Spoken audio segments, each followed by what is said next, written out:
Hello and welcome to Left, Right and Centre. I'm Sarah Jacob. The big story tonight, asking industry to increase its appetite for risk. Prime Minister Modi said his government had demonstrated that tough decisions were now possible.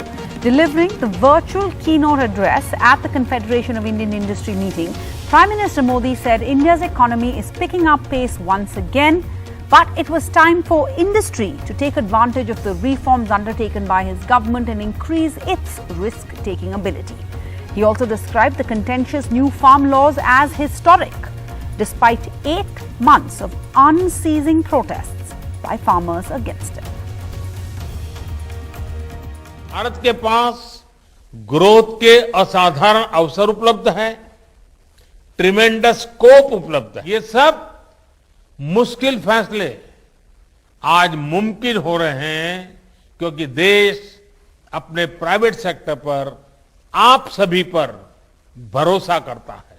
अभी हाल में हमने अतीत की गलतियों को सुधारते हुए retrospective taxation को भी समाप्त करने का निर्णय लिया है। इस फैसले की इंडस्ट्री में जिस तरह से सराहना हो रही है, मुझे विश्वास है इससे इंडस्ट्री और गवर्नमेंट के बीच विश्वास और मजबूत होगा। साथियों, आज देश में वो सरकार है जो राष्ट्र हित में बड़े से बड़ा रिस्क उठाने के लिए तैयार है। इस आत्मविश्वास को हम हर सेक्टर में देख रहे हैं। अभी हाल ही आपने ओलंपिक्स के मैदान में इसे अनुभव किया है। आज भारत के युवा जब मैदान में उतरते हैं तो उनमें मन में वो हिचक नहीं होती। वो मेहनत करना चाहते हैं, वो रिस्क लेना चाहते हैं, वे नतीजे लाना चाहते हैं। Yes, we belong to this place, ये भाव आज हम अपने युवाओं में देख रहे हैं। Joining us now, we have Mr. T.V. Narendran, President of CII, and Sanjeev Bajaj, President designate of the CII. The big takeaway really from the Prime Minister's address clearly is him saying that India's economic growth is picking up pace again and that domestic industry needs to enhance its risk-taking appetite. So there are two parts to this headline statement. Question one, is the economy picking up pace? Would you agree, Mr. Narendran? I think parts of the economy is certainly picking up pace. There are some sectors who are seeing that. There are some sectors who are still struggling to recover. I think the high contact sectors like hospitality, aviation, service industry particularly is struggling. But manufacturing has come back more strongly. Metal space is strong. Commodities is strong. Consumer goods is still struggling a bit. But I think there are sectors doing well. There are some sectors who have some distance to go.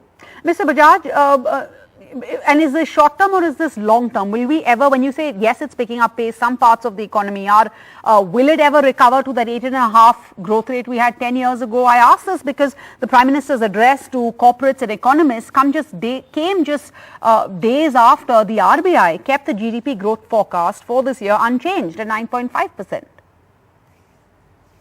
So it really depends. For example, when we're talking of growth right now, we're talking of a very strong July. And we are seeing across many sectors, August starting to look good as well. But what's important is that as a nation, we have to hope that we've taken all the precautions and including our own individual responsibilities so such that the next wave, the third wave ends up being a mild one, if at all it comes. Because the disruptions that each of these cause, both to lives, livelihood, and the economy, are significant as we have seen it in the earlier waves. If you get a couple of good months going, I would then very clearly say that the growth momentum is back. Your other question is a much larger question. Will we get to 8.5%? I think as a country, we have no choice but to get to 8, 9, 10% growth if we have to be able to provide employment to our youth. And if we have to really ensure that we can leverage the opportunity that we have. Compared to those years, which were towards the end of the last, the decade before the last, there's a lot that has changed in India. The last year and a half in the pandemic has seen a number of changes in the global order as well. Supply chains are evolving. Yep. So there is opportunity there for the grasping, and let's hope that we grasp it together. Okay, talking about individual responsibilities, I want to go back to what the Prime Minister said. Look at it in a macro, from a macro picture. He basically saying that the domestic industry needs to enhance its risk-taking appetite. And correct me if I'm wrong, but the Prime Minister seems to be saying that the government has done its bit, right? Whether it's cut taxes for corporates, sorted out Vodafone, foreign investment is pouring in. It is now time for the industry to do its bit. So then the question would be to the CII, why is business sentiment so depressed then, despite all this, everything that the government claims that it has done for industry? So, Sarah, I think the last National Council we had, when we did the survey, we found that a significant part of the industry is positive about the future. And I think most of the industry was expecting growth to come back to 9.5%, which is what CII said. But, we must keep in mind that 9.5% only takes us to where we were 2 years back. It looks good, but against a lower base of last year. So I think government is right in saying that they have done a lot of work. They've done a lot of the heavy lifting. A lot of the investments that have been made in the last few years has been by the government, either public sector or in infrastructure. But, private sector investment comes back when there's demand growth and profitability. A lot of private sector balance sheets were highly leveraged. But all that is changing. So you're seeing deleveraging happening, you're seeing balance sheets getting healthier, demand coming back in many sectors, and profitability improving. So I think we have the ingredients for investments, which have been announced, like I said, by some sectors. The rest of them hopefully will follow once the GDP growth comes back to the 9.5% that we're expecting. Like I said, it will not be everyone being positive at the same time, but certainly some sectors are positive. Also, we're hoping that we'll have another good year for agriculture. Last year was good. This year also, if the monsoons are good and the rural economy bounces back well, I think that's again positive, because last year the recovery was led by the rural economy. And if that happens again this year, we have a strong couple of quarters ahead of us. Okay. So then, but Mr. Bajaj, the Prime Minister basically saying we are behind you. Him saying that the government is standing by industry. He said that at today's CII meeting. He's asking, we're ready to solve the challenges of our industry. He said, and I'm quoting here, I have and I'm always ready to solve the challenges of the industry. I will be open to your suggestions. So then, what do you want this government to do for industry? Very clearly, as the Prime Minister has said, recognizing the support of the industry through the pandemic and the change in reforms that have taken place, removing some of the the tax amendments, decriminalizing a number of laws in the Companies Act. So what he's saying is that we are laying the foundation for the private sector to play a very important part of our economic growth in the future. And all I can say is that other than a few sectors, which we know are the obvious sectors, the high-touch sectors that have got hurt badly, if we see a milder third wave, you will see private sector coming back, you will see demand coming back steadily. As I said, we've already seen that positively in the last 6 weeks, and that will follow with investment. Okay, so it's just a matter of time. You're saying if we can prevent this third wave before the pandemic recedes, demand and investment will then revive and the economy will come back. But is there nothing else that you would like, Mr. Narendran, the industry would like from this government? The industry keeps telling the government that we need to keep working on the cost of doing business and the ease of doing business. And I think that request or demand will continue. The government has obviously done a lot of work in these areas. The other thing which the government is conscious of and is addressing is policy stability, so that investors have some comfort that policies will not change in a manner detrimental to their investments. And I think that's important, particularly when you look at foreign investors looking at India as a destination to invest in, given that people are looking to de-risk supply chains and have more options than one or two. So I think these requests will go on, and support for aviation, hospitality, tourism, those kind of sectors. Also continued support for MSMEs. I think the government has again made some announcements last week which will help the MSME sector, because that's going to be the backbone of the economy going forward. 40% of the GDP will come from the MSME sector. So I think MSME sector, high contact sectors, please continue to support, and overall for industry continue to keep improving the ease of doing business and the cost of doing business. So I'm glad you mentioned that, because the axing of the retrospective tax, right? Prime Minister Modi patted himself on the back, the government, for undoing, as they put it, a quote-unquote mistake of the past. Now, the abolition of this retrospective tax, will it then strengthen investors' confidence? The Prime Minister says it is, but the reality is that it has taken this government 7 years to fulfill a pledge that they made way back in 2014 in their campaign to end this terror tax. Has this been enough of a signal of India's intentions to keep the economy open, transparent and rules-based, Mr. Bajaj? See, no one signal is enough. The government is trying to work on multiple positives, but this was a big thorn, because if a government can retrospectively change things, then where's the confidence for capital, whether it's domestic capital or foreign capital? And yes, it has taken them longer. It should have been done earlier. But let's look at it this way, that I'm sure they went through their own legal evaluations in deciding this. The positive thing is that the action has been taken. And I can't think of too many such big examples in the past where a government has reversed a decision which may have been taken earlier, but which very obviously needed to be done.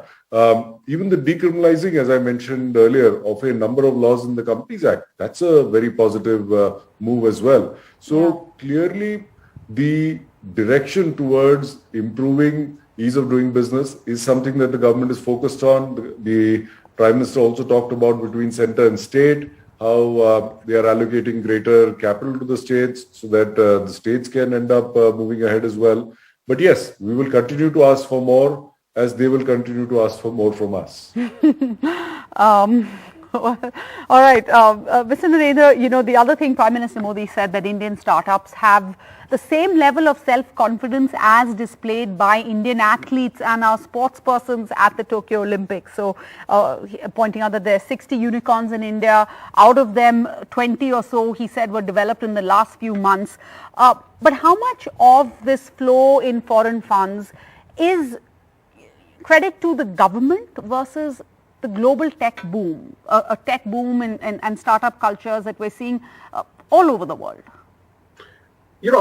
Obviously there's a lot of interest in tech stocks globally, and there's a lot of capital chasing investment opportunities. And I think the recent actions in China also mean that capital is looking for other markets which are attractive. And India is a hugely attractive market. It's a potentially huge consumer market. So I think there are some natural advantages India has, but that doesn't mean that capital will freely flow into the country. So I think the conditions have to be conducive, and I think the government is conscious of that. And the government has been talking of startups for some time. The government has been encouraging startups to list here in India rather than do it outside India.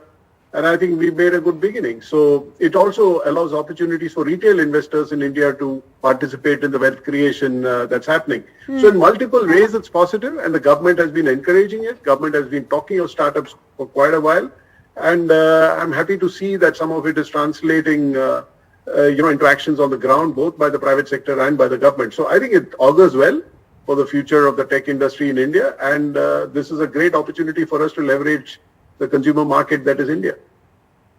Okay, it occurs well. And similarly, is that the case, Mr. Bajaj, when it comes to the record FDI in India? The government saying that they've taken several steps, that the forex reserve is at an all-time high. The PM said today, isn't the whole world actually right now experiencing a surge in capital flows because developed countries have a more loose monetary policy? I mean, yes, our politicians will use this as a talking point, but as citizens, should we be viewing this as policy success on part of the government, or is it just India that's benefiting from a global macroeconomic flows just like many other developing countries? Clearly, the excess liquidity is creating additional flows, but those flows can choose where to go.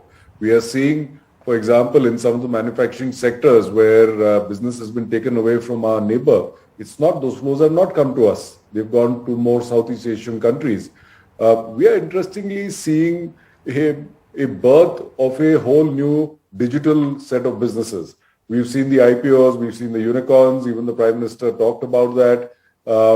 the digital foundation that this government, actually the earlier government started it, and this government, to be fair, has followed it through, has put in place over the last decade on the back of, what is called as JAM, Jan Dhan accounts, Aadhaar and mobile access, and then the India digital stack, has created an open network platform for over 1 billion Indians and businesses to get access to all kinds of services through digital means. And that is creating a whole new business opportunity. And a lot of that money, if you see, whether it's money that went into Jio, whether it's money that's coming into Zomato and others, is coming in because we are showing that we have the ability as Indians, as businesses, to create the innovation in the digital space. And that, along with the infrastructure, the digital infrastructure and protocols that the government has put in place, is helping us see some of these early results. And I think there's a lot more that will come. All right. Mr. Bajaj, you've referred twice to the pandemic. So let me ask you, Mr. Narendran first, how do you feel about the pace of the vaccine rollout, right? Beyond the initial risk to the economy, because of course it determines how soon and how much we can open up. But what are the barriers that businesses face if a comprehensive vaccine rollout is delayed? So I think as CII, we've been talking about the need to take vaccinations to maybe 8 or 9 million a day. We are, I think, at about 5 million a day. So there is some distance to go. But again, here, from the government side, they feel that private sector needs to do a lot more because 25% of the vaccines are reserved for the private sector, and private sector has not done a great job of picking that up. So that is a reality. So CII is also working with its members, trying to do a lot of vaccination camps because we've already done about 400 of them and vaccinated about 4 million people. We need to do a lot more because there is still a lot of vaccine hesitancy outside of the urban areas. And unless we have a large part of the country vaccinated, what Sanjeev said is a risk that you may have a third wave which can derail the recovery that we are all hopeful about. So it's very important. Private sector needs to play a role to supplement what the government is doing. I don't think vaccine availability is such a big issue, which was an issue a couple of months back. Now we just need to work with the government to scale up the rollout. Thank you so much. I think it's in our own interest that we do that because only then can the economy open up. But thank you all for joining us. As the Prime Minister said today that he is always there to solve the challenges of Indian industry. He'll always be open to their suggestions. And as Mr. Bajaj says, the government will continue to ask of the industry and the industry will continue to ask of the government. I think that's a good note for us to end on tonight. Thank you both for your time. Thank you. Thank you, Sarah. Thank you.